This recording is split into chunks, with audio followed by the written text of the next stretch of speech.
أعوذ بالله من الشيطان الرجيم بسم الله الرحمن الرحيم الحمد لله رب العالمين الرحمن الرحيم مالك يوم الدين إياك نعبد وإياك نستعين اهدنا الصراط المستقيم صراط الذين أنعمت عليهم غير المغضوب عليهم ولا الضالين آمين. Kita niat i'tikaf, nawaitul i'tikaf fi hadzal masjid sunnatan lillahi ta'ala. Alhamdulillah thumma alhamdulillah rabbil alamin wassalatu wassalamu ala asyrafil anbiya'i wal mursalin sayyidina Muhammadin wa ala alihi wa sahbihi ajma'in. Qala rabbi shrah li sadri wa yassir li amri wahlul 'uqdatam min lisani yafqahu qawli. Subhanaka la 'ilma lana illa ma 'allamtana innaka antal alimul hakim wa la hawla wa la quwwata illa billahil 'aliyyil 'azim. Tuan-tuan, puan-puan, mahasiswa-mahasiswi yang dirahmati Allah sekalian, alhamdulillah, pertama-tamanya marilah kita mengucapkan kesyukuran kehadirat Allah Subhanahu wa taala dengan lafaz alhamdulillah sebagai tanda kita bersyukur kepada Allah Subhanahu wa taala di atas kurniaan nikmat yang diberikan kepada kita yang tidak ternilai. Tidak ternilai nikmat Allah taala bagi kepada kita, nikmat yang terlalu banyak.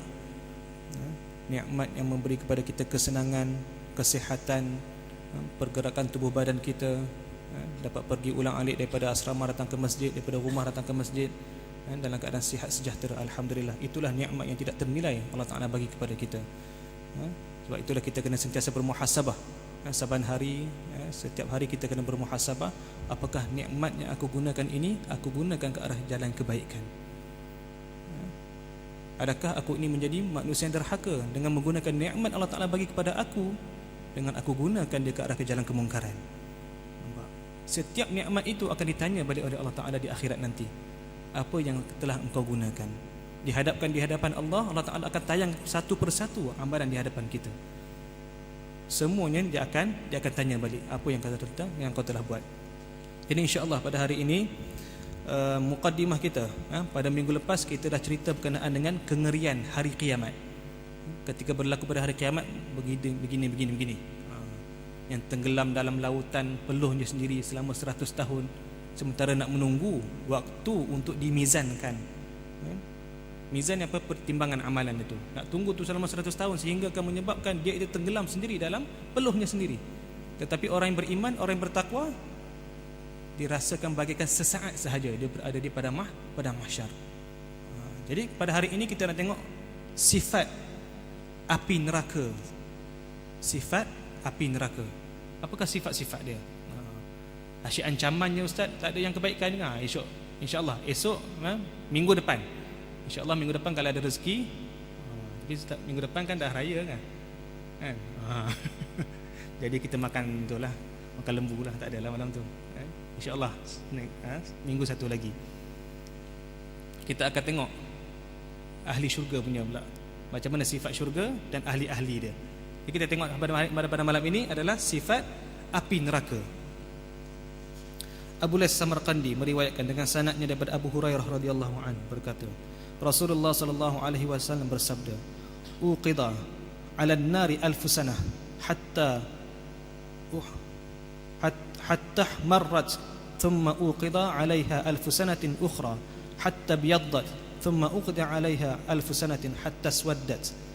Fahiya saudaul kallaili muzlim. Maksud dia kata api neraka. Api neraka ini telah dinyalakan selama 1000 tahun sehingga merah.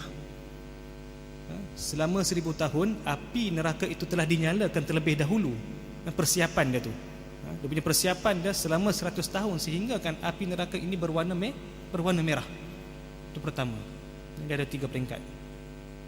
Kemudian dilanjutkan 1000 tahun sehingga berwarna putih.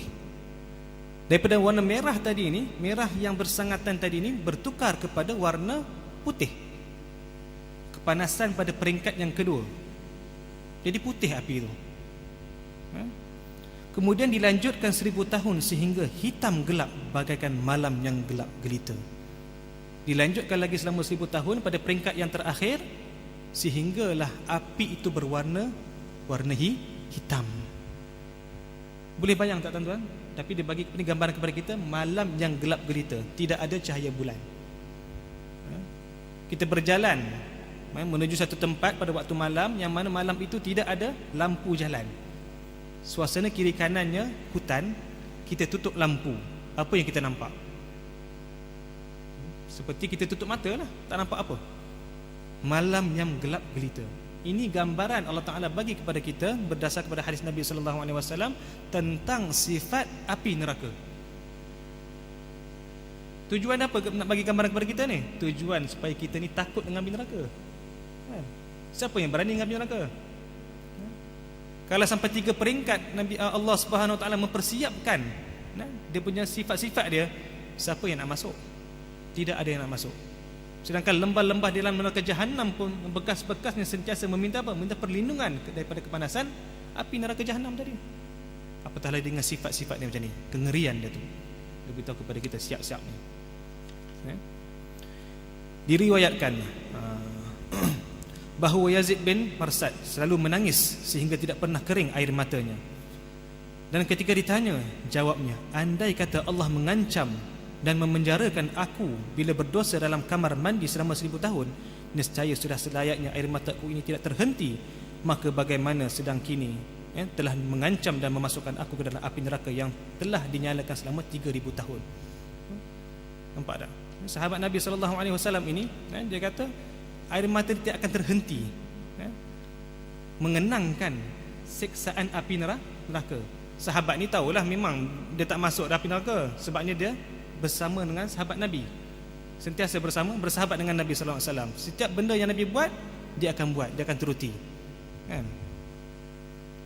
Kan kita dah cerita berkenaan 10 sahabat-sahabat yang dijamin masuk syurga. Dan sahabat-sahabat lain ni pula menjadi pengikut kepada Rasulullah SAW. Jadi sahabat ini dia punya takut dengan api neraka sampaikan dia menangis tu, sentiasa menangis siang malam menangis. Sebab apa? Sebab takut dengan api neraka. Seorang sahabat Nabi, nama dia salah seorang sahabat Nabi, apabila dia mendengar Nabi SAW mendengar tentang api neraka, dia akan pingsan. Dia akan pingsan. Sebab apa? Sebab takut. Baru dengar saja dia akan pingsan. Dia tak ingat nama dia. Itu dia kata sifat sahabat Nabi SAW ini. Yang pertama sekali dia tamak kepada pahala. Yang kedua, dia akan takut apabila Nabi SAW menggambarkan berita-berita yang buruk ni. Nampak? Kita dengar api neraka, relax je, cak senyum lagi. Oh, jangan, bahaya tu. Dengar api neraka, kengerian dia, kita boleh senyum. Hati kita keras hati kita ni. Kita kena bentuk, kita kena hentuk dia, kena hentak kepala, kena hentak dunia hati kita, supaya hati kita membuatkan mata kita menangis. Jadi perasaan inilah kita kena datangkan dan hadir, kena hadirkan perasaan sedih, supaya apa? Supaya kita ini sentiasa beringat-ingat, berhati-hati di dalam setiap tindak tanduk kita, siang dan malam. Lalu Abu Lais meriwayatkan dengan sanad dari Mujahid berkata, sesungguhnya di dalam Jahannam, di dalam neraka Jahannam ada beberapa perigi berisi ular-ular sebesar leher unta. Leher unta ni besar lah. Leher unta ni besar.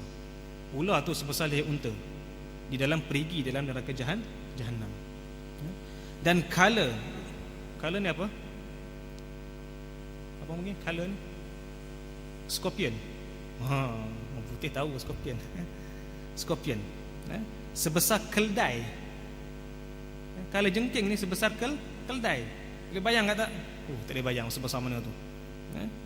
Maka larilah orang-orang ahli neraka ke ular itu. Maka bila tersentuh oleh tadi ni, oleh bibirnya, langsung terkelupas rambut, kulit dan kuku. Ahli neraka tadi ni Allah Ta'ala sengaja membiarkan mereka ini berlari ke arah binatang yang berbisa tadi ni. Apabila telah disentuh, maka gugurlah segala-gala benda yang ada di tubuh badan dia. Allahu Rabbi, na'udzubillahi min zalik. Allah. Dan mereka tidak dapat selamat dari gigitan itu kecuali lari ke dalam neraka. Nampak tak? Dia nak selamat daripada gigitan tadi ni, tidak ada cara lain melainkan dia lari semula ke neraka. Maknanya pergi ataupun tidak, dia tetap berada di dalam neraka tu. Lari ke belakang, neraka juga. Pergi ke depan, binatang tadi. Belakang pun kena seksa, depan pun kena seksa, kena seksa juga. tidak apa yang tidak ada tinggal. Sebabnya orang-orang di dalam api neraka ini, di dalam neraka Jahannam, sifatnya Allah Ta'ala sengaja menciptakan dia badannya besar-besar. Badannya besar-besar. Sehingga kan diceritakan di dalam kitab Bahrul Mazi, sifat ahli neraka ini giginya saja sebesar bukit Uhud. Gigi orang neraka Jahannam ini sebesar bukit Uhud. Orang yang pernah pergi ke Madinah dia tahu bukit Uhud ni macam mana besar dia.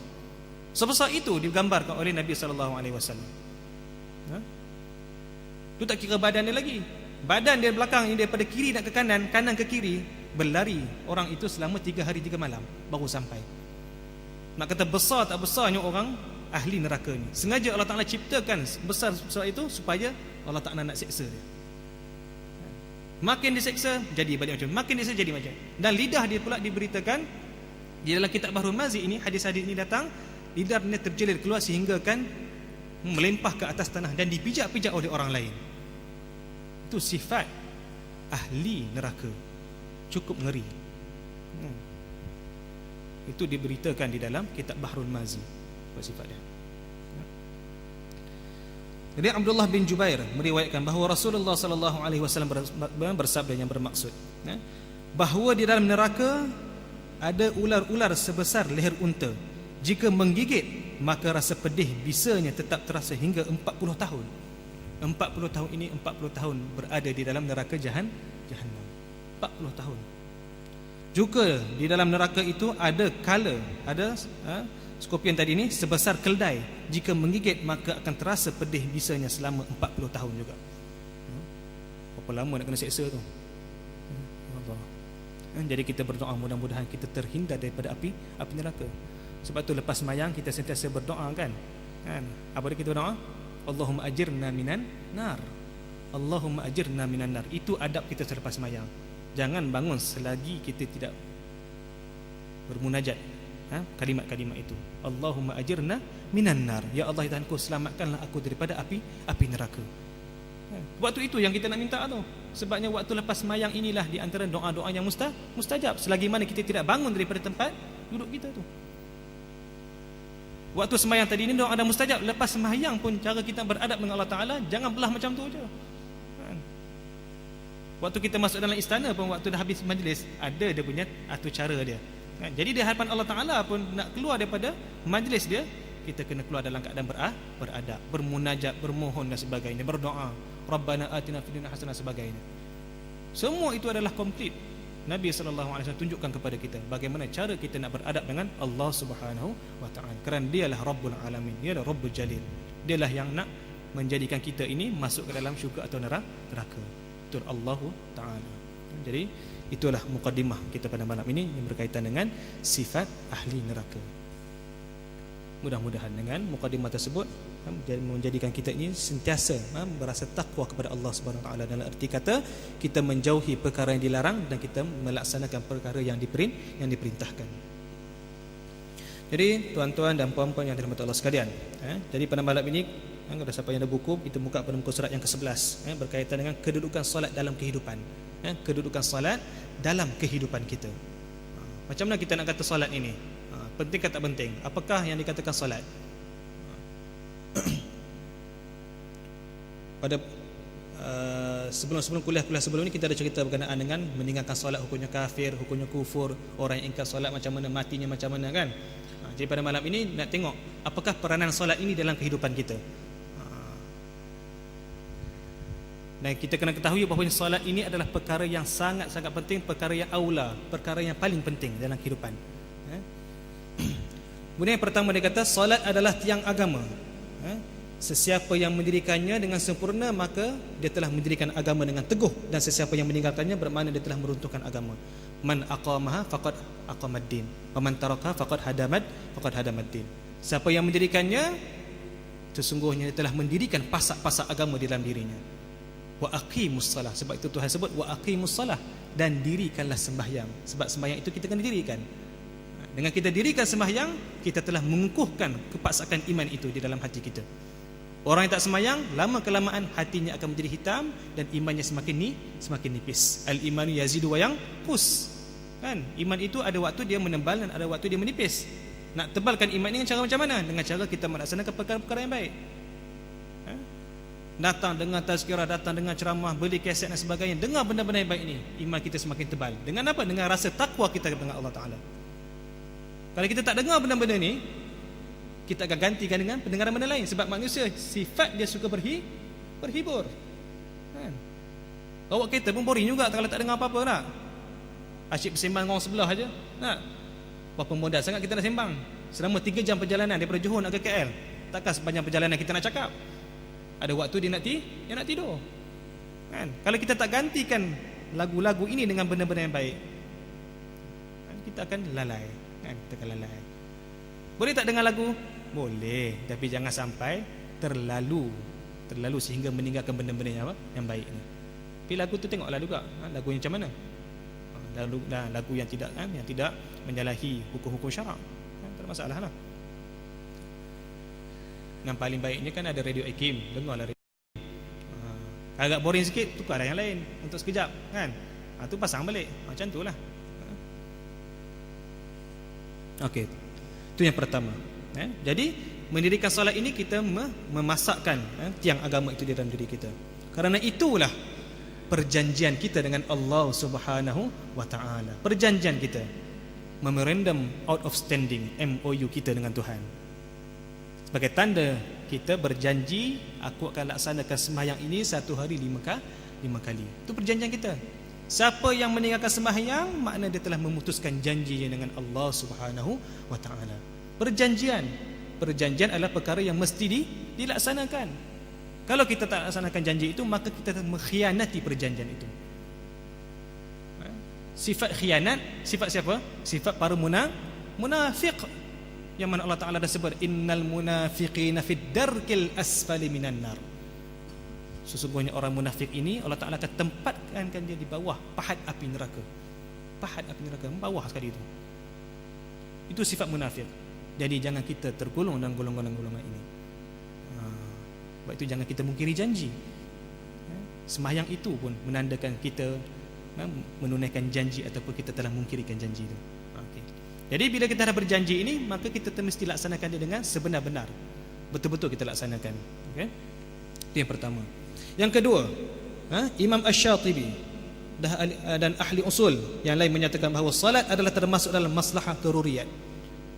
Maslahat daruriyat yang diperlukan oleh manusia untuk hidup sempurna di dunia dan di akhirat. Maslahat daruriyat maksudnya perkara yang mesti ada dalam kehidupan manusia. Itu maslahat daruriyat. Mau tak mau mesti ada benda ni. Apa benda-benda tu?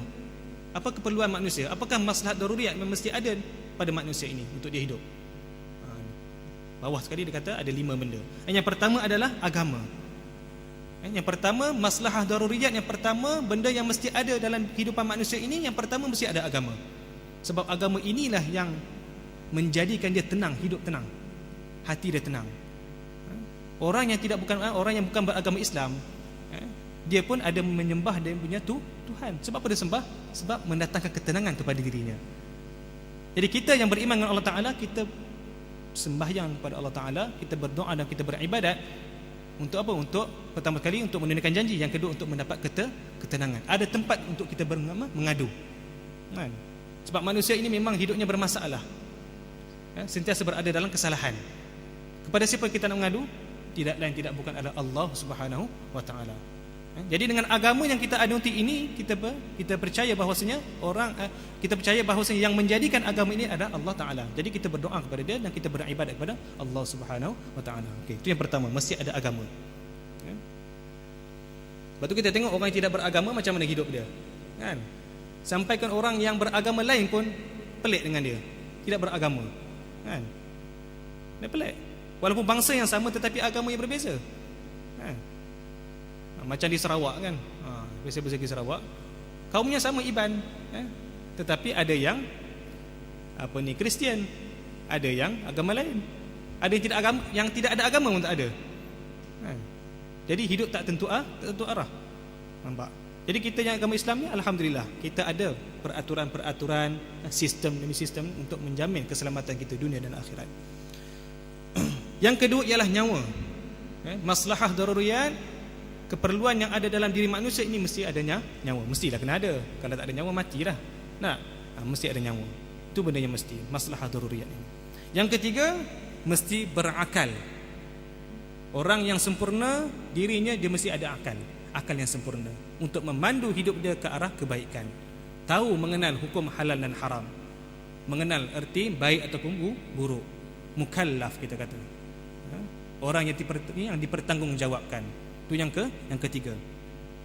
Yang keempat, maslahah daruriyat, keperluan di dalam diri manusia ini mesti ada apa? Mesti ada keturunan.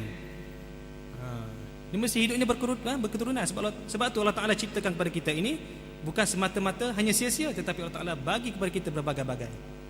Bagi kepada kita kemewahan, kenikmatan sebagainya. Bagi lagi ke dalam diri kita hawa nafsu ni, supaya manusia ni dapat mengisi kehidupan dia dengan tidak berseorangan. Dia mesti berteman. Duduk dalam bilik seorang-seorang pun tak boleh. Dia sunyi. Jadi mesti berteman. Jadi bila berteman inilah Tuhan jadikan satu lagi syariat, iaitu perkahwinan. Dengan perkahwinan inilah dapat kita salurkan kita punya naluri kita ke arah jalan yang betul. Nampak? Tuhan ciptakan kita ini dalam keadaan komplit dah. Tak perlu kita cari lain dah. Dengan keturunan. Jadi bila kita berkahwin, kita melakukan persetubuhan dengan isteri kita tadi ni, maka lahirlah daripada benih kita zuriat-zuriat yang salih dan salihah. Nampak tak? Suci tak hubungan macam tu? Suci. Sebab dia halal di sisi Allah dan di sisi Islam. Yang jadi huru-hara sekarang ni sebab apa? Sebab berlaku perzinaan di merata-rata tempat. Perzinaan berlaku setiap hari. Sebab apa? Sebab orang itu tidak mendirikan sembahyang. Itu kita kata tu, runtuhnya hati, runtuhnya agama itu dalam dirinya. Sedangkan namanya nama Islam, namanya sedap disebut, tetapi dirinya, akhlaknya, akidahnya tidak dijaga dengan baik, tidak disemai dengan baik. Pasak dirinya tidak ada. Akhirnya terbang kiri dan ke kanan mengikut angin yang meniup. Yang seterusnya adalah harta.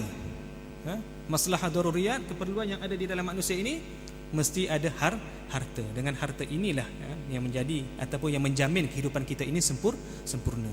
Kena ada harta. Kalau tak ada harta macam mana nak belajar? Kalau tak ada duit pun kena buat pinjaman juga, kan? PTN. Kan? Kena buat juga pinjaman. Kena buat pinjaman mara dan sebagainya. Sebab apa? Sebab nak belajar. Sebab nak belajar ni kena ada apa? Kena ada harta. Tidak ada harta macam mana nak belajar? Kan? Keperluan itu tidak sempurna. Jadi kena ada benda-benda ni. Jangan kita tolak harta je, kita nak kira akhirat je. Tak boleh lah. Nak cari makan pun kena ada harta, kan? Sikit banyak itu pulanglah, tetapi kena ada harta untuk diri kita. Jadi itulah maslahah daruriyat. Yang pertama adalah agama, yang kedua nyawa, akal, keturunan dan harta. Okey. Jadi dia kata keperluan yang paling utama di kalangan 5 perkara daruriyat ini ialah keperluan kepada agama. Oleh itu fuqaha mengaitkan, dia kata bahawa agama perlu disuburkan di dalam jiwa setiap manusia dan hendaklah dipagari daripada dirosakkan sama ada secara langsung ataupun tidak langsung. Dia perlu suburkan. Dengan cara macam mana? Utamanya salat lah. Yang kedua, kita buat benda-benda yang baik, bersedekah, tidak menyakiti hati kawan dan sebagainya. Itulah panduan-panduan yang Allah Ta'ala utuskan Nabi SAW. Tuhan ciptakan kita ini dengan ada rasul-rasul yang tertentu. Zaman Bani Israel, utusan-utusan Nabi SAW, utusan Nabi ini datang. Nabi Musa dan sebagainya. Datangnya Nabi Muhammad, Allah Subhanahu Wa Taala mengutuskan Nabi Muhammad sebagai apa? Sebagai role model untuk makarimul akhlak ni, untuk menyempurnakan akhlak. Sebab akhlak Nabi ini seperti Al-Quran. Kemudian yang ketiga, dia kata dalam membina dan menyuburkan agama dalam diri insan, Allah Subhanahu Wa Taala telah mensyariatkan ibadat-ibadat khusus yang telah ditetapkan tata cara dan disiplin pelaksanaannya. Nampak? Jadi Allah Subhanahu Wa Taala menciptakan kita ini, wa ma khalaqtul jinna wal insa illa liya'budun. Tidaklah aku ciptakan jin dan manusia ini untuk beribadat padaku. Tapi macam mana cara nak beribadat? Bila sahabat-sahabat Nabi tanya kepada Nabi sallallahu alaihi wasallam cara nak sembahyang dan sebagainya, Nabi kata Sallu kama raaitumuni usalli. Sembahyanglah seperti mana aku sembahyang. Nampak? Nabi tunjuk kepada kita, guide kita macam mana cara nak jadi manusia yang terbaik, manusia yang bertakwa dan sebagainya. Keseluruhan kehidupan Nabi Muhammad itu cukup sempurna, komplit. Sebab itulah bila Nabi sebut al-yauma akmaltu lakum dinakum wa atmamtu alaikum ni'mati wa raditu lakum al-islam dinan. Pada hari ini aku telah sempurnakan agamamu. Al-yauma akmaltu lakum dinakum wa atmamtu alaikum, dan aku wa atmamtu alaikum ni'mati, dan aku telah sempurnakan nikmat-nikmatku ke atasmu. Wa raditu lakum al-islam dinan, dan aku telah meredai agama Islam itu adalah agama yang benar. Nampak? Bila Nabi SAW baca saja Al-Quran ini dalam surah Al-Ma'idah, terus para sahabat yang faham dia nangis. Sebab dia dah faham bahawanya itulah penghujung hayat Rasulullah SAW. Dah sempurna dah, kan? Bila dah sempurna, nak tunggu apa lagi, kan? Dah sempurna, maknanya kita dah faham lah benda tu. Cerita dah habis, kan? Dah tulis tamat, habislah, kan? Takkan kita nak ulang balik semula? Habis lah. Bila sempurna lah benda macam tu, Nabi, sahabat-sahabat Nabi pun menangis. Sebab itulah akhir kehidupan Rasulullah SAW. Sehingga kan Rasulullah SAW wafat pun Sayyidina Umar tidak dapat menerimanya. Siapa yang kata Rasulullah mati, aku akan pancung kepala dia. Punya sayangnya Sayyidina Umar kepada Nabi Muhammad SAW. Tetapi Abu Bakar telah menasihati kepada Umar, siapa yang beriman dengan Allah Ta'ala, sesungguhnya Allah Ta'ala itu hidup, tidak akan mati. Siapa yang beriman dengan Rasulullah, sesungguhnya Rasulullah telah mati. Jadi ketika itulah barulah Sayyidina Umar sejuk hati dia. Fa inna Allah itu la yamut, dia kata. Allah Ta'ala itu tidak akan mati. Jadi ini dia, ibadah-ibadah khusus dan pelaksanaannya Allah SWT telah mengutuskan Nabi Muhammad SAW untuk tunjukkan kepada kita. Dengan benda-benda inilah yang menjadikan manusia ini hidupnya bersistem, hidupnya tersusun. Waktu paginya bangun, bila dilaungkan Allahu Akbar, dia bangun mula-mula tu dengan apa? Dengan menghadap Allah Subhanahu wa taala. Perkara amalan pertama yang dilakukan adalah sembahyang. Dan diakhiri kehidupan kita pada waktu malam dengan penutupan dengan sembahyang juga. Cantik tak turutan tu? Awal sembahyang, akhir pun sembahyang juga. Di pertengahan tu pun Allah Taala letakkan lagi kewajipan untuk melaksanakan sembahyang. Semua ini menunjukkan bahawasanya manusia ini sentiasa terikat dengan Allah Subhanahu wa taala, siang dan malam, bukratan wa asila. Yang kita dah baca dalam doa iftitah kita kan, bukratan wa asila tu, siang dan malam. Jadi orang yang tidak sembahyang ini sudah pasti jiwanya tidak sempurna. Jiwanya sentiasa di awang-awangan, sentiasa bermain-main dengan angan-angan, sentiasa ditipu oleh syaitan. Habis, tidak ada pedoman bagi hidup dia. Dengan sebab itulah firman Allah Subhanahu wa taala dia menggambarkan manusia yang hidup macam ni di dalam surah Taha ayat 124, dia kata waman a'rada an dzikri fa inna lahu ma'isyatan dhanka. Dia kata sesiapa yang enggan atau berpaling, waman a'rada, siapa yang berpaling, tidak mau untuk mengingatiku, berpaling daripada mengingatiku, dia kata, sesungguhnya baginya kehidupan yang sangat-sangat sempit. Orang yang tak nak ingat Allah Ta'ala ni, Allah Ta'ala akan bagi kehidupan dia keluh kesah, berada dalam keadaan yang sentiasa menerima masalah. Walaupun zahirnya kita nampak tenang, tetapi hati dia sentiasa bergelodak. Itu orang yang tak ingat Allah Ta'ala ni. Sebab itulah kalau kita nak ingat Allah Ta'ala, kalau kita nak bagi hati kita tenang, dengan kita cara kita berzikirlah. Tenang, sembahyang 2 rakaat. Esok ada urusan, kita takut urusan kita tak tercapai, kita sembahyang malam ini 2 rakaat, sembahyang hajat. Mohon pada Allah Ta'ala, mudah-mudahan segala urusan aku ini dipermudahkan. Rabbana atina min ladunka rahmatan wa hayyi' lana min amrina rasyada. Itu doa. Itu doa bagi mempermudahkan urusan. Rabbana atina min ladunka rahmah wa hayyi' lana min amrina rasyada. Kita minta kepada Allah Ta'ala supaya dipermudahkan. Dan orang yang berpaling daripada Allah Ta'ala ini pada hari akhirat, bila Allah Ta'ala hidupkan dia pada mahsyar, dalam keadaan buta dan meraba-raba. Dia mencari-cari apakah yang dia nak cari ni. Pergi ke orang ni tak kenal dia. Pergi ke orang ni tak kenal dia. Pergi ke ayah dia sendiri pun dia tak kenal. Kan? Tidak ada manfaat pada waktu tu. Dia masih tercari-cari seperti orang yang buta. Kan? Lalu hidup dia dalam keadaan keluh kesah, sentiasa kesah sampailah menanti dia dimizankan. Itu kehidupannya. Yang keempat, dia kata oleh itu, kerana membina agama dalam diri adalah wajib bagi keselamatan di dunia dan akhirat, dan tonggaknya ialah menunaikan solat dengan sempurna, maka menunaikan solat dengan sempurna adalah satu kewajipan bagi setiap muslim. Nampak? Sembahyang betul, tetapi sembahyang dengan cara yang sempurna. Itu dia. Sembahyang mesti cara yang sempurna. Macam mana nak dapatkan sembahyang sempurna? Dengan cara khusyuk lah. Kita memahami setiap perkataan yang kita ucapkan, bermula daripada takbiratul ihram sampailah memberi salam. Itu dia. Bila kita mampu nak memahami semua itu, insya-Allah kehidupan kita akan tenang. Kehidupan kita akan tenang dan bertambah yakin kita dengan Allah Taala. Tawakal kita dengan Allah Taala semakin tinggi. Sebab kita sentiasa bergantung dengan Allah Taala. Nak masuk sembahyang tu pun kita dah bersedia dah. Dengan ambil sembahyang dan sebagainya, Allahu Akbar, kita memahami Allah Maha Besar dan sebagainya, bagi salam, kita rasa ada satu kekuatan datang kepada kita. Tak percaya, cuba amalkan, memahami betul-betul apa yang kita baca dalam sembahyang tu. Dia akan ada sampai satu perasaan, sampai datang sampai datang nikmat zuk ni dalam hati kita. Sebab tu sahabat-sahabat dulu sembahyang dia tak berhenti-henti sembahyang. Sentiasa sembahyang. Malam itu tidak dibiarkan tidurnya berpanjangan, tetapi dia bangun untuk memanjangkan sembahyangnya. Selang 2 rakaat, sembahyang. Sebab apa? Sebab dia dah merasai kelazatan tu.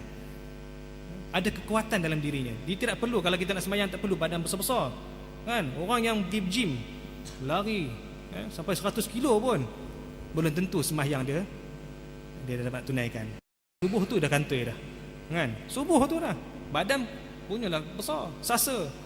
Kalau tumbuk kita pecah muka kita, tetapi sembahyang itu kadang-kadang dia habis kat sini. Dia tewas, mula-mula pagi tu dah tewas dah. Kan? Badan besar tidak menjamin kesempurnaan sembahyang tu. Tapi kalau badan besar, tas dan sebagainya, jaga sembahyang, itu terbaiklah. Itu terbaik. Itu memang sahabat yang boleh kita puji lah. Ini seminggu wajib 3 kali pergi gym. Badan builder punya badannya kan. Dalam kepak gitu jalan. Panggil kenapa? Kepala tu tak nak pusing, badan sekali kan. Pakai pula singlet kan. Badan tengah biasa pakai singlet ni. Tapi sembahyang 2 rakaat pun dah tak boleh dah. Baru 2 rakaat. Kan. Mujur sembahyang kata 5 kali je. Kalau 50 kali, berapa kali waktu dia tinggal tu. Dia ingat. Sembahyang ini kita suburkan di dalam hati kita. Kuat hati kita ni.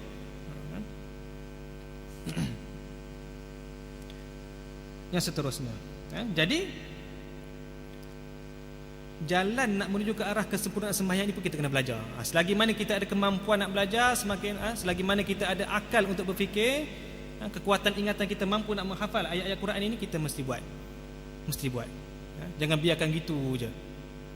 Takkan sembahyang kita nak sama daripada umur kita 20 tahun dengan 40 tahun kan. Mesti ada kemeningkatan. Kan? Kita bekerja pun waktu satu hari, kita bekerja pun setiap tahun kita nak gaji kita meningkat. Sembahyang kita macam tu juga, semakin hari semakin kuat, semakin hari semakin kuat, semakin hari semakin kita menjadi orang yang baik. Yang kelima, salah satu usaha untuk menjadikan solat sebagai tiang seri yang akan mengukuhkan agama seseorang insan ialah melaksanakan dengan penuh teliti, perhatian dan penghayatan. Ini penghayatan inilah yang menjamin kesempurnaan solat kita. Itu penghayatan, khusyuk kita tu. Kalau kita tak boleh sembahyang, kita ingat Allah kan, Allahu Akbar, hati kita ni Allah je, Allah. Lama-lama dia akan bengkok juga. Dia akan datang lintasan-lintasan lain ni kan. Tadi kawan aku ajak makan, datang lintasan. Tadi rasanya doktor tadi cakap apa dia datang lintasan tu. Dengan sebab itu kita kena faham solat tu. Kita kena faham bacaan-bacaan solat tu, supaya kita sentiasa bila kita ucapkan kita faham. Ucap kita faham. Nampak? Dia tak lari dah tu. Kan? Dalam waktu sembahyang ada waktu diam. Kan? Sentiasa kita berkumat-kumit ni membaca sesuatu ni. Melainkan pada waktu imam baca surah Al-Fatihah. Kan? Waktu tu yang bahaya tu. Kan? Imam baca surah Fatihah, Cuba bayangkan apa bacaan imam tadi ni. Alhamdulillahirabbil alamin, segala puji bagi Allah Taala, kan? Alhamdulillahirabbil alamin arrahmanir rahim, yang mempunyai sifat pengasih dan penyayang. Kita ingat macam tu. Barulah datang khusyuk itu. Datang perasaan hadir ni, hadirkan hati ni. Bila kita biarkan kekosongan dalam jiwa kita, itu syaitan dia mula masuk tu. Dia masuk. Kiri kanan depan belakang semua dia masuk. Akhirnya sembahyang kita pun lalai. Okay. Sebab itu pesan Imam Al-Ghazali rahimahullah, supaya menghayati bacaan dan salat ini, dia kata apa? Adalah disyaratkan khusyuk dan menghadirkan hati ketika menunaikan salat. Imam Al-Ghazali ni Hujjatul Islam, kepetahan dia berbicara. Imam Al-Ghazali dia kata mensyaratkan nak sembahyang ini mesti kena ada khusyuk. Tak khusyuk tak sempurna salat kita. Sembahyang tu sahalah, tetapi kesempurnaan dia tak dapat. Kesempurnaannya macam orang puasa, puasa tapi dia tak jaga dia punya batas-batasan syarak dia. Dia puasa betul, dia puasa, tetapi dia tidak mendapat kesempurnaan dia. Tengah puasa boleh cakap kat orang pernah puasa, masa mencaci orang, maki orang dan sebagainya. Jadi Allah Subhanahu Wa Taala bila dia suruh kita mendirikan sembahyang, dia telah memberi beberapa peringatan di dalam Al-Quran. Wa aqimis salata li dzikri. Dan dirikanlah sembahyang, dia kata. Buat apa kita ni sembahyang? Tujuannya apa? Untuk mengingatiku. Wa aqimis salata li dzikri. Dirikanlah sembahyang untuk apa? Untuk tujuannya mengingatiku, ingat Allah Taala. Kan? Sebab tu kita kena sembahyang. Dengan sembahyang itulah tanda kita hamba dia. Bila kita hamba dia, tanda kita ingat kepada dia. Apa tanda kamu sayang kepada ibu kamu? Apa tanda dia? Kita hubungi dia. Itu tanda dia. Ini hubungi, Assalamualaikum. Nak berapa ringgit? Ayah kita tanya kita, nak berapa ringgit? Tak jawab salam lagi tu, dah tahu dah dengan suara kita tu. Tak cantik lah macam tu kan? Telefon lah. Itu tanda kita sayang kepada dia. Tanda kita sayang kepada Allah Ta'ala dengan jaga sembahyang tadi kan?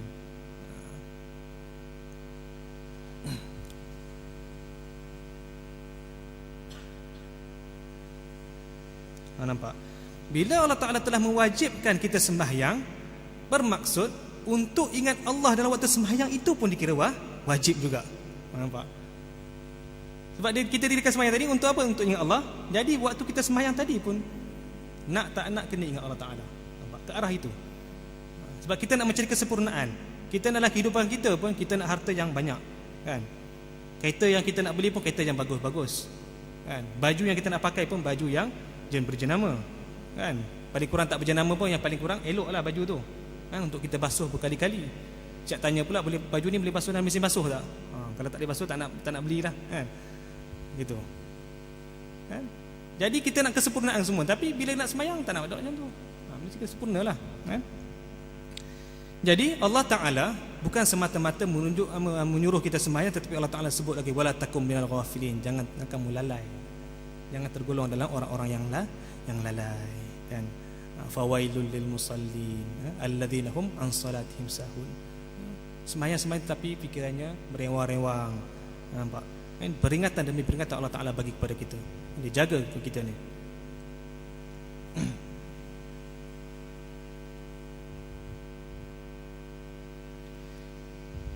Dalam muka surat yang ke-15 dia kata dalil lain yang menunjukkan wajib khusyuk dan menghadirkan hati ketika salat ialah sabda Rasulullah sallallahu alaihi wasallam, kata man lam tantahu salatuhu anil fahsya'i wal munkar lam yazdad minallahi illa bu'da. Yang bermaksud sesiapa yang salatnya tidak dapat menghalang dirinya daripada melakukan perbuatan keji dan mungkar, maka salatnya hanyalah menjadikannya bertambah jauh daripada Allah Ta'ala. Sembahyang tetapi buat amal maksiat lagi. Sembahyang tetapi semakin jahat lagi, kan? Sembahyang hanya sebab apa? Sebab nak mengikut orang je, kan? Sembahyang kerana apa? Kerana nak menunjuk kepada orang, mengatakan dia tu dah sembahyang. Oh, jangan macam ni, Jangan kita biarkan kehidupan kita macam ni. Jangan biarkan. Dan jangan biarkan. Kalau kita dah berada dalam keadaan macam ni, cepat-cepatlah kembali ke landasan yang betul. Cepat-cepat kembali, cepat-cepat insaf. Tuan-tuan dan puan-puan sekalian, kita sambung sedikit lagi yang berkenaan dengan solat tadi ni. Jadi berapa ramai orang yang menunaikan solat tetapi dia tidak mendapat ganjaran daripada apa yang ditunaikan. melainkan dia mendapat apa? Letih sahaja ketika nak berdiri itu. Ini ada mafhum kan daripada hadis Rasulullah sallallahu alaihi wasallam. Jadi di sini di dalam kitab ini ataupun di dalam buku ini didatangkan kepada kita perbandingan. Perbandingan di antara rukun salat, perbuatan salat dengan rukun-rukun Islam yang lain. Daripada segi sudut pengorbanan dia. Nampak? Adapun dia kata orang yang berpuasa, orang yang berpuasa apa pengorbanan yang dia buat?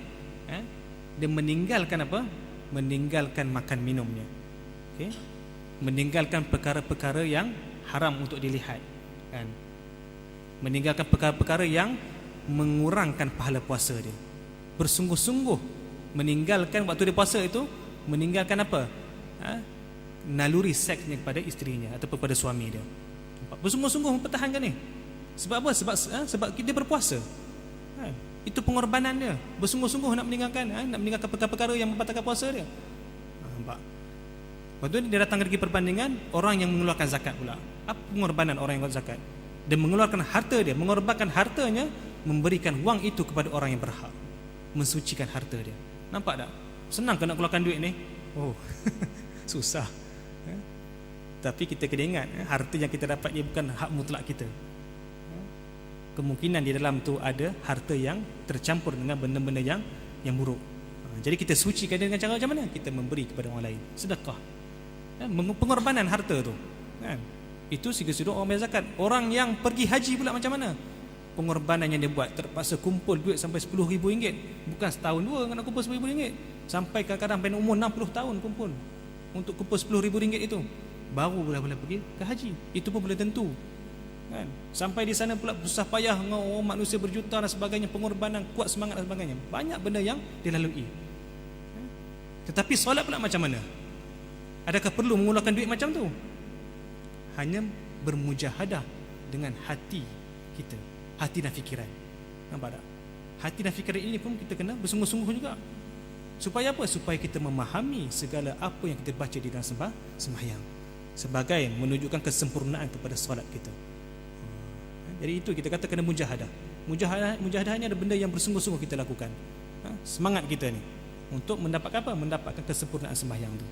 Mudah-mudahan dengan kesempurnaan sembahyang kita buat ini menjadikan kita manusia yang baik, manusia yang bertakwa kepada Allah Ta'ala, manusia yang dapat menghindari diri kita daripada perbuatan keji dan perbuatan mungkar. Jadi kita berdoa, mudah-mudahan Allah Ta'ala beri kepada kita hidayah, berikan kepada kita jalan siratal mustaqim, jalan yang diridai olehnya. Jadi insya-Allah kita akan bersambung pada minggu hadapan dalam tajuk yang lain pula insya-Allah. A'udzu billahi minasyaitonir rajim. Bismillahirrahmanirrahim. Alhamdulillahirabbil alamin wassalatu wassalamu ala asyrafil anbiya'i wal mursalin wa ala alihi washabbihi ajma'in. Allahumma arina haqqan haqqan warzuqna ittiba'ah wa arina al-batila batilan warzuqna ijtinabah. Allahumma ij'alna minat tawwabin waj'alna minal mutatahhirin waj'alna min ibadikas salihin. Rabbana atina fid dunya hasanah wa fil akhirati hasanah wa qina adzaban nar. Wa sallallahu ala sayyidina Muhammad wa ala alihi washabbihi ajma'in. Walhamdulillahirabbil alamin. Subhanakallahumma wa bihamdika asyhadu an la ilaha illa anta astaghfiruka wa atubu ilaik. Bismillahirrahmanirrahim. Wal 'asri innal insana lafi khusr illa alladziina aamanu wa 'amilus shalihaati wa tawassaw bil haqqi wa tawassaw bis sabr. Assalamualaikum warahmatullahi wabarakatuh.